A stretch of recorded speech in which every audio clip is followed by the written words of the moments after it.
რაც შემილია გულწრფელად თქვა, რომ როდესაც ისინი პატარები იყვნენ, არ ვექცეოდი როგორც პატარებს. ეხლა მოთხოვნას რა თქმა უნდა არ უყენებდი ისეთ როგორც დასულ ადამიანს დაუყენებ, მაგრამ საუბარშიც ყოველთვის ვცდილობდი არა ხელოვნურად, არამედ ბუნებრივად ხასიათი განსაზღვრავს ალბათ ამათ. როგორც შეგნებულ ადამიანს ისევე ურთიერთებოდი. და რჩევა, ყველაზე დიდი რჩევა არის შენი ცხოვრება თვითონ, შენ როგორ ცხოვრობ. მაგალითი მოკლედ. პირადი მაგალითი რა თქმა უნდა. რაც არ უნდა ხატოვნად ისაუბრო და სწორად თუ ის გამახსენდა ჰეგელბერი ფილმის თავგადასავალი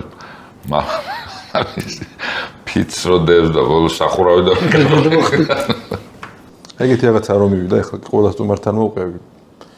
2 წელი არ დამისვენია ბატონო, დავით როგორც იქნა ერთი თვის წინ პარასკევ დღეს წავედით სხვაზე და კვირას უკან წამოვეთ, იმიტომ რომ ბავშვმა ფეხი მოიტეხა.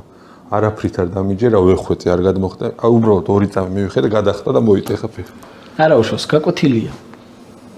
მეორე არა, არ გადახდებიო დამპირდე ხე გამახსენდა ჰეკლერი ფილმი. მაინც ხონ ბავშვური სელხობა არსებობს ეხლა. ალბათ იმიტომაც არის ბავშვი. ახალგაზრდული ბავშვობა, კარგია სულიერების თვალსაზრისით, მაგრამ აი სელხობის განსაკუთრებით. საინდა სასიკეთოდ არა.